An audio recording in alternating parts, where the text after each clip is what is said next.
할렐루야. 네, 오늘 이 자리에 나오신 모든 예배자분들 주님의 이름으로 축복합니다. 네, 선포되는 말씀 가운데 많은 은혜가 있길 기도합니다. 서울에 있는 한 유명한 목사님의 이야기입니다. 그분에게 참 재밌는 별명이 하나 있는데요. 그게 뭐냐면 한국에 있는 사모님과 권사님들의 아이돌이라는 별명이 있어요. 오죽 인기가 좋았는지 이 전국에 있는 사모님과 권사님들이 다 유튜브로 그분의 방송만 보면서 좋아하더라는 거예요. 그렇게 모든 전국에 있는 사모님과 권사님들의 적극적인 지지를 받는 분이 이 목사님인데, 그 가운데 지지는커녕 이 적극적인 반대의 목소리를 내는 한 분이 있었습니다. 누굴까요? 그렇죠, 그렇죠. 바로 그 목사님의 사모님이셨어요. 그 목사님의 아내인 사모님.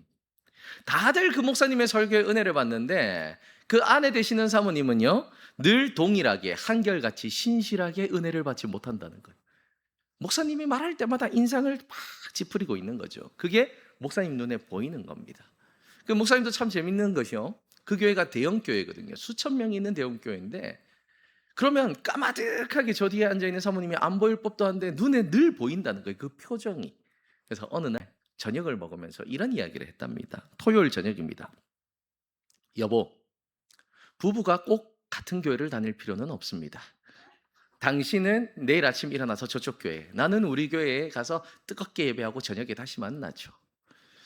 이런 이야기를 했다는 거예요. 물론 농담이죠. 농담인데 뼈가 있는 농담인 거예요. 목사님도 알고 있었다는 거예요. 아내가 내 설교에 전혀 은혜를 받지 못한다는 것을. 그리고 그 이유는 아주 간단했습니다. 그 아내는 이 목사님을 너무 잘 알았기 때문이에요. 오랫동안 함께 살면서 목사님으로서의 목사님뿐만 아니라 남편으로서의 목사님, 가장으로서의 목사님, 한 남자로서의 목사님의 모습을 너무 잘 아니 어떻습니까? 설교할 때마다 그 생각에 사로잡히니 이게 은혜가 안 되더라는 거죠. 믿음 생활에 방해가 되더라는 거예요. 그렇습니다. 오늘 본문에도요, 그와 같은 자들의 모습이 기록되어 있습니다. 자신들의 생각과 자신들의 그 모든 경험이 가려져서 믿음의 눈을 뜨지 못하고, 그래서 그 결과 한 가족이며 한 형제이면서도 예수님을 메시아라 고백하지 못했던 바로 그 예수님의 형제들의 모습이 오늘 본문에 기록되어 있죠. 오늘 본문의 1절은요, 당시 예수님의 처한 상황을 이렇게 기록하고 있죠. 1절의 말씀을 우리가 함께 봤습니다. 그 후에 예수님께서 갈릴리에서 다니시고 유대에서 다니려 아니하심은 유대인들이 죽이려 함이러라. 아멘. 여기서 말하는 그 후에라는 것은요, 우리가 지난 시간 나누었던 그 5장과 6장에 기록되어 있던 그 사건 이후에라는 뜻입니다. 그리고 그 사건이 무엇입니까? 그 사건은 우리가 잘 아는 바로 38년 된 병자를 안식일에 고친 바로 그 사건을 얘기를 하는 거예요. 그리고 나서 초막절이 되었다라는 걸로 보아서 그 후에 아마도 한 6개월 정도의 시간이 흘렀을 것이다 라고 우리는 추측해 볼 수 있는 것이죠. 자, 제가 예전에도 한번 설명을 드린 것처럼요, 이 유대인들에게 있어서 안식일은 정말 중요한 날이었죠. 정말 엄격한 날이었습니다. 그런데 그때 예수님께서 이 38년 된 병자를 낫게 하시니 어떻게 됩니까? 사람들은 기뻐하고 축하하기는커녕 분노하는 거예요. 이 일로 말미암아 예수님을 죽여야겠다, 악한 마음을 품게 되는 거죠. 그러니 어떻습니까? 그런 자들이 예루살렘에 가득히 모여 있으니 초막절이 되었음에도 불구하고 예수님은 예루살렘에 올라가려 하지 않으시는 겁니다. 머물러 계시는 거죠. 그런데요, 이 부분만 보면요, 우리는 오해할 수 있어요. 이런 오해예요. 예수님이 자신의 목숨이 아까우셨던 걸까? 예수님이 죽음이 두려워서 예루살렘에 올라가지 않으시는 걸까? 아니, 사명이 있으신데 왜 예루살렘에 안 가시려고 하나? 라고 말할 수 있지만, 제가 앞서 말씀드린 것처럼 이건 착각입니다. 왜냐하면 이미 예수님은 성육신 하셔서 이 땅에 오실 때부터 자신의 목숨을 우리를 위해 부어주시기 위하여 그것을 알고 이 땅에 오신 분임을 믿으시길 바랍니다. 그러니요, 목숨이 아까워서 예루살렘에 올라가지 않으셨다라는 것은 우리가 납득하기 어렵죠. 그러면 왜 올라가지 않으셨을까라고 했을 때 예수님은 6절에서 이렇게 대답하십니다. 아직 나의 때가 이르지 않았다. 무슨 말입니까? 예수님의 때, 모든 인류를 죄에서부터 해방시키는 바로 그때, 예수님의 보혈로 우리에게 대속의 은혜를 부어주시는 바로 그때, 하나님의 영광의 때가 아직 이르지 않았다라는 것. 그러니 이 예루살렘 땅으로 올라가지 않겠다라는 것이 예수님의 선언이셨습니다. 하지만 이를 알 리 없는 동생들은 답답해하면서 이렇게 얘기를 하죠. 3절과 4절을 함께 봤습니다. 그 형제들이 예수님께 이르되 당신이 행하는 일을 제자들도 보게 여기를 떠나 유대로 가소서. 스스로 나타나기를 구하면서 묻혀서 일하는 사람이 없나니 이 일을 행하려 하거든 자신을 세상에 나타내소서 하니. 아멘. 제가 이해를 돕기 위해 세 번역으로 다시 한번 읽어드리겠습니다. 들어보십시오. 예수님의 형제들이 예수님께 말하였다. 형님은 여기서 떠나 유대로 가셔서 거기에 있는 형님의 제자들도 형님이 하는 일을 보게 하십시오. 알려지기를 바라면서 숨어서 일하는 사람은 없습니다. 형님이 이런 일을 하는 바에 자기를 세상에 드러내십시오. 자, 지금 예수님의 동생들이 뭐라고 얘기를 하는 겁니까? 이런 얘기를 하는 거예요. 형님, 지금 초막절입니다. 예루살렘에 그 누구보다 사람들이 많이 몰려있는 바로 그때입니다. 그렇기에 진짜 인기를 얻으려면, 진짜 명성을 얻으려면, 진짜 사람들에게 알려지길 원한다면 올라가셔야 됩니다. 알려지길 원하면서 이런 총구석에 있어서는 안 되죠. 올라가셔야 됩니다, 형님. 이렇게 이야기를 하는 거예요. 동생들이 왜 이런 이야기를 했을까라고 하면요, 이유는 당연하죠. 그들은요, 예수님의 사역을 착각했기 때문입니다. 예수님의 말씀과 예수님이 보여주신 그 표적과 예수님이 병자를 고치시고 예수님이 행하신 그 모든 기적의 일들이 예수님이 자신을 유명하게 하기 위해, 명성을 얻기 위해, 높은 자리에 올라가기 위해, 인기를 얻기 위함이라고 동생들은 착각했다라는 거예요. 그리고 그 착각의 이유에 대해서 오늘 본문 5절에는 이렇게 기록이 되어 있죠. 이는 그 형제들까지도 예수님을 믿지 아니함이러라. 아멘. 무슨 말입니까? 동생들도 예수님을요, 하나님의 아들이라 믿지 않았다는 거예요. 이 땅을 구원할 메시아라 믿지 않았다라는 겁니다. 자, 그렇게 우리는 여기서 한번 질문을 던져봐야 되는 거예요. 동생들은 왜 형님, 이 예수님을 메시아로 믿지 못했던 것일까? 첫 번째로 할 수 있는 질문이 무엇입니까? 지식이 부족했을까라는 거예요. 예수님이 어떤 분인지에 대한 지식 부족했을까? 아니죠. 오히려 지식은 흘러넘쳤을 거예요. 어렸을 때부터 그 누구보다 예수님과 가까이 지내면서 예수님의 모든 행적을 보았던 것이 이 동생들이지 않겠습니까? 그리고 모르긴 몰라도요, 아마도 어머니 아버지도 얘기를 했을 거예요.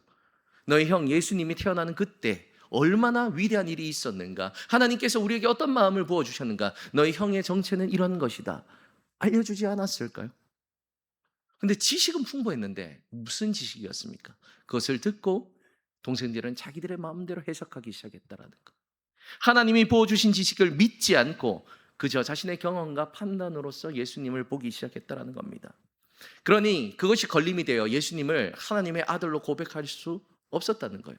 메시아로 고백하기 어려웠다는 겁니다. 동생들에게 있어서 형님은 어떤 겁니까? 예수님을 바라보면요, 능력을 행하는 아주 멋진 형이었을 수도 있어요.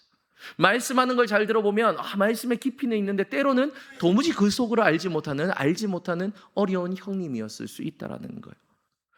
그죠? 그러니 동생들이 보기엔 어떻습니까? 예수님의 모습은 사람들을 이끌고 다니면서 인기나 얻으려고 하는 한낱 그런 한 사람의 모습으로 비춰질 수 있었다는 거죠. 그러니 이런 말을 하는 겁니다. 형님, 병을 고치고 말씀을 전하고 여러 가지 일을 하면서 그렇게 사람들을 몰고 다닐 거면, 인기를 얻으려면 지금 좋은 때입니다. 초막절입니다. 예루살렘으로 올라가십시오. 이때에 올라가야지 언제 올라가겠습니까? 자, 이런 어리석은 소리를 듣고 예수님이요, 차분하게 말씀으로 동생들을 이렇게 가르쳐 주시죠. 6절을 우리가 함께 봤습니다. 예수님께서 이르시되 내 때는 아직 이르지 아니하였거니와 너희 때는 늘 준비되어 있느니라. 아멘. 예수님이 이것을 통해서 아주 명확하게 얘기하는 거예요. 나의 때는 준비되지 않았다. 하지만 너희들은 언제든지 올라갈 수 있다. 무슨 말입니까? 그래, 초막절이니 너희들은 얼마든지 예루살렘을 왕래할 수 있다. 하지만 나는 분명한 때, 하나님의 때를 바라보며 이 땅에 왔기에, 그 사명의 이끌림을 받고 그 사명을 이루기 위해 그 분명한 목적으로 이 땅에 왔기에 너희들처럼 마음대로, 내 마음대로 내 걸음을 움직일 수 없다. 그리고 나아가서 이 동생들의 오해를 더 깊이 풀어주기 위해서 이런 말씀도 하시죠. 7절의 말씀을 함께 봤습니다. 세상이 너희를 미워하지 아니하되 나를 미워하나니 이는 내가 세상의 일들을 악하다고 증언함이라. 아멘. 이것은 정확히 동생들의 그 생각을 뒤집어 엎는 이야기였습니다. 너희들은 내가 인기를 얻기 위해 이런 일을 한다고, 사람들을 이끌고 다니기 위해, 때로는 반역을 일으켜 왕이 되기 위해 이런 일을 한다고 생각할 수 있지만 아니다. 나는 오히려 세상이 미워하는 일을 하고 있다. 나는 하나님의 때에 따라, 하나님의 뜻에 따라 이 세상의 죄를 드러내는 것이다. 세상은 나를 인기 있다 말하는 것이 아니라 오히려 나를 미워하고 있다라는 그 본질을 이 동생들에게 알려주는 것이죠. 자신의 그 사역, 예수님의 그 사역을 정확히 알려주는 겁니다. 사람들의 인기가 아니라 오히려 사람들의 미움을 받더라도 그들의 죄를 드러내고 하나님의 말씀을 전하고 십자가로서 그들을 대속하기 위한, 할렐루야, 그것을 이야기를 하고 있다는 거예요. 자, 그런데 안타깝게도 어떻습니까?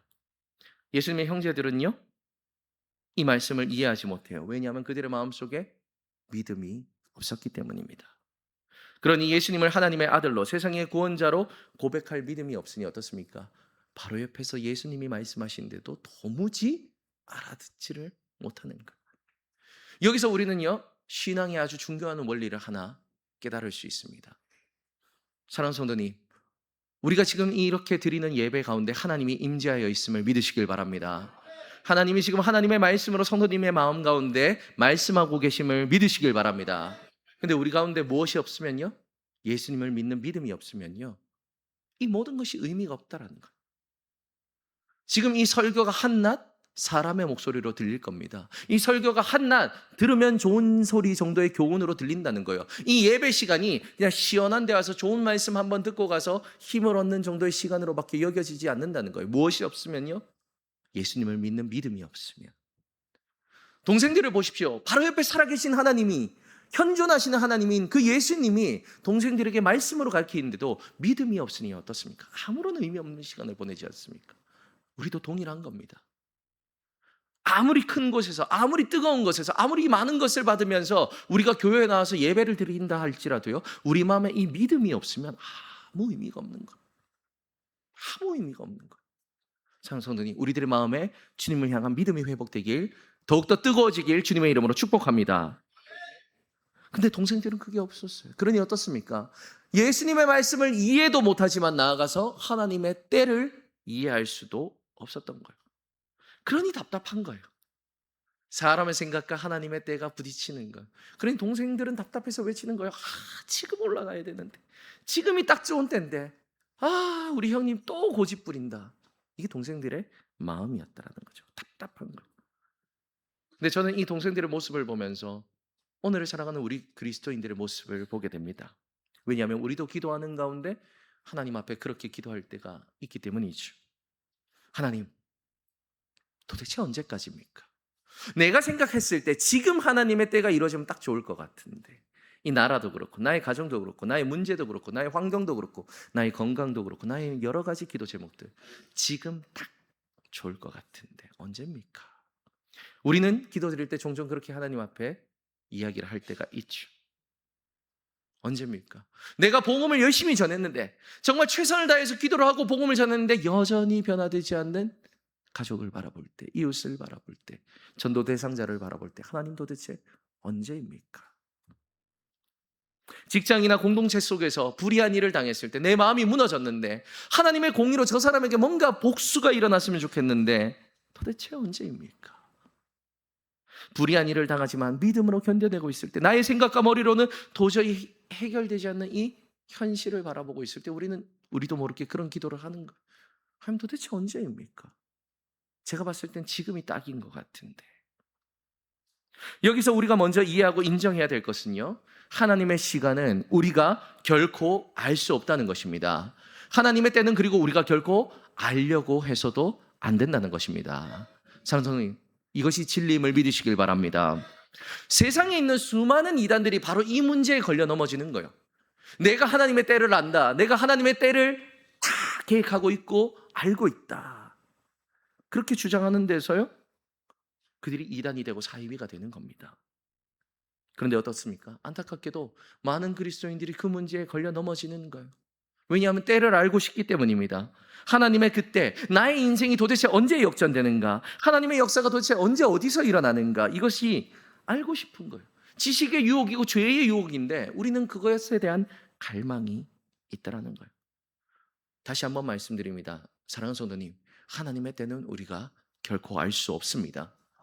왜냐하면 그것은 전적인 하나님의 영역이고 하나님의 능력이기 때문입니다. 그리고 하나님은요, 결코 우리에게 그것을 알려주시지 않습니다. 언제 그것이 임할지, 언제 우리 인생이 회복될지, 언제 모든 일들이 회복될지. 예수님이요, 마태복음 24장을 보면 정확히 그 말씀을 해주시죠. 그러나 그날과 그때는 아무도 모르나니 하늘의 천사도 아들도 모르고 오직 아버지만 아시느니라. 할렐루야. 하나님만 아신다는 거예요. 아들인 예수 그리스도도 모른다는 거예요. 철저히 하나님께서 그때를 숨긴다고 이야기를 하는 겁니다. 이유가 무엇입니까? 그래야 참된 믿음을 구별할 수 있기 때문이죠.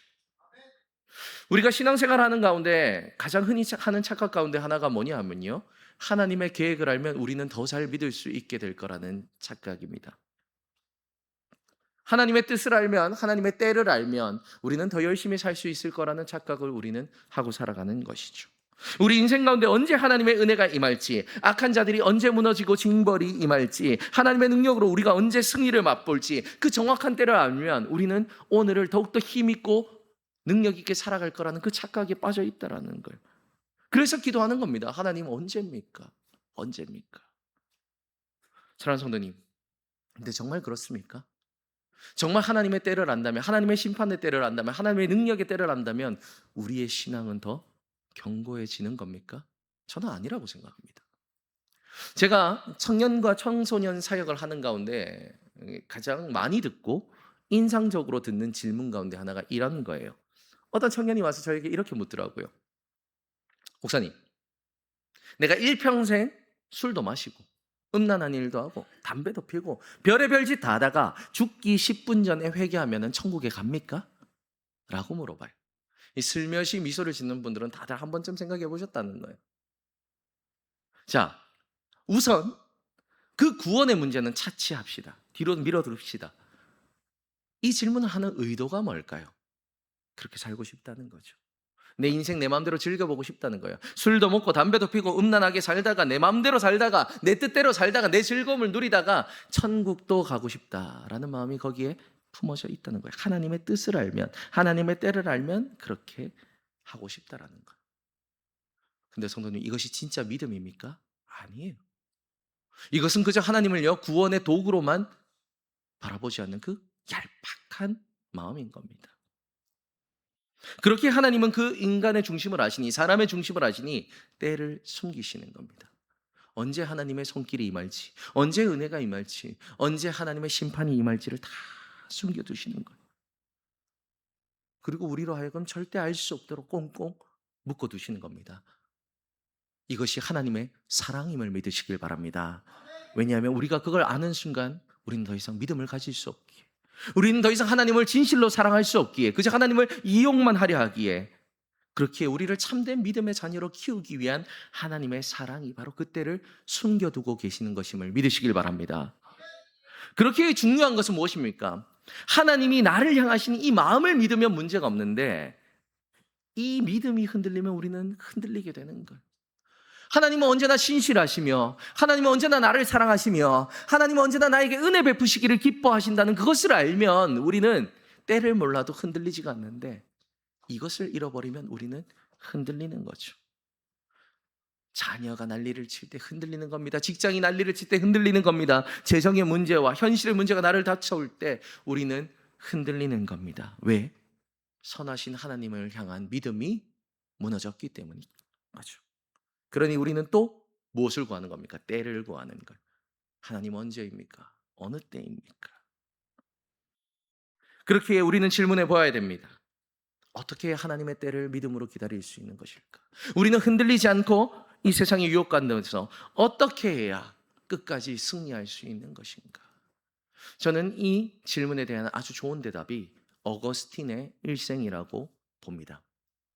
다들 한 번쯤 들어보셨죠? 이 기독교 역사에서 빼놓을 수 없는 아주 대단한 사람 중에 한 분이 바로 이 어거스틴이라는 사람입니다. 근데 이 사람은요, 믿는 사람인 어머니와 이방인 아버지 아래에서 태어나게 돼요.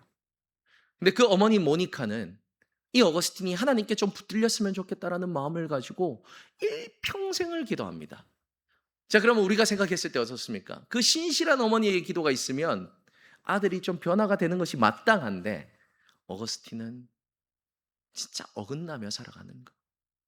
18살에 동거하는 여자와 함께 아들을 낳습니다. 음란에 절어서 살아가는 거예요. 그 방탕의 도시 카르타고의 죄의 달콤함에 빠져서 살았던 것이 어거스틴의 10대의 인생이었어요. 20대가 돼서 좀 바뀔 듯하나 했지만요, 그는 영지주의라고 하는 그 마니교에 빠져서 그곳에 깊게 몰두하게 됩니다. 20대 시절을 그렇게 보내는 거예요. 철학적인 지식도 많았고 다른 인문학적인 지식도 많았던 어거스틴이 오히려 그 마니교에서 아주 높은 자리에까지 올라가게 되는 거예요. 어머니가 기도하면 기도할수록 어거스틴은 정반대의 인생을 살아가게 되는 겁니다. 하지만 모니카는 포기하지 않는 거예요. 무엇을 믿는 겁니까? 하나님의 신실하심을 믿으며 기도하는 겁니다. 성도님, 말이 10대, 20대지 20년입니다. 짧은 시간이 아니죠. 20년을 변하지 않는 현실을 바라보고 기도하는 게 어머니 모니카의 기도였다라는 거예요.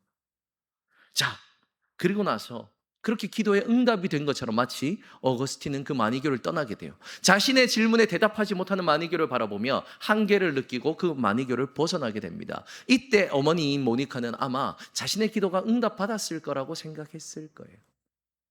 그런데 그런 기쁨도 잠시 어거스틴은 이제 신플라톤주의에 빠지기 시작하는 거예요. 철학에 몰두하기 시작하며 하나님을 거부하기 시작하는 겁니다. 20대 후반까지 그렇게 달려가는 거. 이제 30년의 인생입니다. 성도님, 30년입니다. 변하지 않는 환경을 바라보며, 아니, 기도하면 할수록 더 반대로 달려가는 아들을 바라보며 30년을 기도했다는 거예요. 쉬었겠습니까? 쉽지 않죠. 아마 모르긴 몰라도 이곳에 그런 분들이 계실 거예요. 여전히 변하지 않는 나의 환경을 바라보며 오늘도 눈물로 기도하는 분들이 계실 겁니다. 그 아픔을 이 모니카는 경험하고 있다는 거예요. 자, 화가 났겠죠. 답답했겠죠. 좌절했을지도 모릅니다. 하나님, 제 기도를 듣긴 들으시는 겁니까? 하나님의 때는 도대체 언제인 겁니까? 분노가 일어났을지도 모릅니다. 하지만 그럼에도 불구하고요, 모니카는 포기하지 않아요. 하나님의 은혜의 때를 기다리며 기도합니다. 그리고 이 밀라노에서 그 유명한 영성가인 암브로시우스를 만나게 되죠. 그리고 그때 어거스틴은 회심하여 하나님 앞에 돌아오는데, 그때 이후로 사도 바울과 필작하는 유명한 영성가로 거듭나게 됩니다. 할렐루야. 그 역사가 34살에 일어나게 되는 거예요. 사랑하는 성도님, 바로 이것이 하나님의 때를 바라보며 끝까지 포기하지 않는 자들이 보게 될 하나님의 영광임을 믿으시길 바랍니다. 이 모니카에게 붙은 별명이 두 가지가 있는데, 첫 번째는 무엇인 줄 아십니까? 그건 눈물의 어머니였어요. 얼마나 오랜 시간 눈물을 흘리며 기도했으면 그 눈물이 별명이 될 정도로 이분은 눈물을 흘렸다는 거예요. 30년이 넘는 인생입니다. 얼마나 많은 눈물을 흘렸겠습니까? 그런데 모니카는 포기하지 않았어요. 그러니 그녀에게 붙은 두 번째 별명이 있으니 그것은 바로 기도하는 어머니였다는 거예요. 어거스틴이 회개하고 세례를 받는 그 34년의 그 기간 동안 이 모니카가 했던 건 단 한 가지였습니다. 하나님의 말씀을 붙들고 기도하는 거예요. 하나님의 때를 이루어달라고 기도하는 겁니다. 하나님의 은혜를 이루어달라고 기도하는 겁니다. 어떻게 그것이 가능했을까? 어떻게 그녀는 좌절하지 않을 수 있었던 것일까? 이유는 단 한 가지죠. 모니카는 하나님의 사랑을 믿었다는 거예요. 하나님의 신실하심을 믿었다는 겁니다. 나를 위해 죽으신 예수 그리스도의 구원의 능력을 조금도 의심하지 않았다는 겁니다. 사랑하는 성도님, 이것이 신앙인 겁니다. 이를 통해 우리가 깨달아야 되는 것은 무엇입니까? 우리가 주목할 것은 하나님의 때가 아니라는 거예요. 우리가 주목할 것은 무엇입니까? 지금도 우리를 사랑하시는 하나님의 마음인 줄 믿습니다. 우리를 구원하신 예수님의 사랑인 줄 믿습니다. 지금도 우리와 함께 하시는 성령 하나님인 줄 믿습니다. 우리는 이것에 집중하는 것에 전력을 다해야 된다는 거예요. 그러면 우리들의 인생의 문제는 해결이 되는 거예요. 우리가 하나님의 때, 거기에 집중하면 주님 언제입니까? 이 질문으로 나아가면요, 우리는 흔들릴 수밖에 없어요. 왜 그렇습니까? 그 때를 집중하는 순간 우리는 변함없는 이 현실을 바라보며 우리들의 마음이 요동치기 때문이에요. 하나님이 내 기도를 듣지 않으시는 건 아닐까? 시간을 바라보고 때를 바라보고 나의 생각에 사로잡히면 우리의 결론은 불안밖에 남을 것이 없습니다. 하지만 우리의 시선을 바꿔서 하나님의 마음을 바라보십시오. 나를 사랑하시며 여전히 우리의 가정을 붙드시며 우리의 환난 가운데 눈물 가운데 함께 하시며 이 아픔 가운데 우리를 감싸 안아주시는 하나님의 사랑, 나를 위해 죽기까지 이 땅에 내려오셨던 예수님의 사랑을 집중하면요, 그때부터 놀랍게도 우리에게 평안이 임하는 거예요. 우리 삶 가운데 여러 가지 고난이 있지 않습니까? 걱정이 있지 않습니까? 많은 문제가 있잖아요. 그런데요, 예수님은 그 모든 것을 뛰어넘어 죽음까지도 해결하신 분임을 믿으시길 바랍니다. 우리가 죽음도 우리를 무너뜨리지 못하는데 무엇이 도대체 걱정이란 말입니까? 세상이, 이 악한 마귀가 날뛰어서 우리를 죽음으로 몰고 간다 하더라도 예수님의 손에 붙들린 바 되는 자들의 결론은 부활인 줄 믿습니다. 그렇게 우리는요, 흔들리지 않는 거예요. 그렇게 우리는 기뻐할 수 있는 겁니다. 그렇게 우리는 좌절이 아닌 소망으로 오늘을 살아가게 되는 거죠. 그걸 누구보다 깊게 경험했던 자가 바로 누구냐면 예수님의 동생이었던 야고보입니다. 야고보의 모습을 보십시오. 오늘 본문을 보면요, 예수님 앞에 손가락질을 하지 않습니까? 형님 지금 올라가야 됩니다. 인기를 얻으려면 지금 올라가야 됩니다. 도무지 형님의 마음을 알 수가 없습니다 라고 말했는데, 그 동생이 시간이 흘러 예수님의 때를 보게 됩니다. 하나님의 영광의 때를 보게 됩니다. 이 땅을 위하여 십자가를 짊어지신 때를 보게 되는 거예요. 옆구리에 창에 찔려 피를 흘리는 그 때를 보게 되는 거예요. 우리를 위해 기꺼이 죽으시고 3일 후에 부활하신 그 때를 목격하게 됩니다. 그러자 그는 거듭나는 거예요. 그의 심령은 변화되는 겁니다. 그러니 우리 형님이 예수님이 말했던 바로 그때가 지금이구나 깨닫게 되고, 이후 행함이 없는 믿음은 죽은 믿음이다 라는 걸출한 신앙의 고백을 남기는 사도가 되지 않습니까? 사랑하는 성도님, 이것이 바로 하나님의 때를 목격한, 정말 그 때를 바라보며 기도한 자들의 누리는 은혜가 바로 이것인 줄 믿습니다. 그렇게 부디 바라옵는 것은 이 말씀을 가슴에 새겨 하루하루를 소망으로 살아가는 우리가 되길 기도합니다. 우리의 눈으로 보면 현실은 어떻습니까? 좌절이죠, 절망이죠, 낭망이죠. 아무리 기도하고 아무리 모여도 이 나라는 바뀌지 않는 것 같습니다. 이 교회는 바뀌지 않는 것 같습니다. 나의 가정과 현실과 직장은 바뀌지 않는 것 같습니다. 나만큼 내 인생을 보면 나름 열심히 헌신하며 산 것 같은데 내 인생을 보면요, 여전히 실망뿐입니다. 하지만 기억하십시오. 인간의 때에 원해서 세워진 왕은 사울 왕이었습니다. 하지만 하나님의 때에 세워진 왕은 다윗이었음을 기억하시길 바랍니다. 하나님은 성도님들을요, 사울이 아니라 다윗처럼 빚길 원하시는 거예요.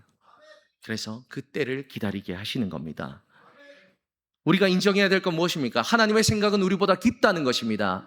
하나님의 마음은 우리보다 넓다는 것입니다. 하나님의 때는 우리의 생각보다 더욱더 선하다는 것입니다. 이것을 우리는 집중하고 믿어야 되는 것이죠. 그리고 그 은혜 아래에 살아간다면 우리는 좌절하지 않는 것. 그래, 내가 오늘 하루를 믿음으로 살아냈으니 내일은 하나님께서 이루실 것이다. 이것이 오늘을 살아가는 우리들의 믿음이 되어야 될 줄 믿습니다. 사랑하는 성도님, 그렇습니다. 우리가 하나님의 때를 기다린다는 것은요, 언젠가 하나님께서 우리를 회복시켜 주실 것이라는 막연한 기대가 아니에요. 우리는 이미 십자가에서 하나님의 마음을, 하나님의 사랑을, 예수 그리스도의 그 생명의 보혈을 경험했기에, 그것이 하나님의 마음임을 믿기에, 할렐루야, 그 사랑이 변하지 않음을 믿기에 우리는 담대히 내일을 기다릴 수 있는 것입니다. 그렇게 부디 바라는 것, 매 순간 이 예수님의 십자가의 보혈이 기억나는 걸음이 되길 소망합니다. 걸음마다, 호흡마다 기억하십시오. 내 마음에, 내 눈에 하나님이 희미해질 때마다 예수님이라고 기도하십시오. 내가 세상 속에서 내 마음이 흔들릴 때마다 하나님 나를 붙잡아 주십시오. 하나님의 은혜로 나를 살려주십시오. 기도하십시오.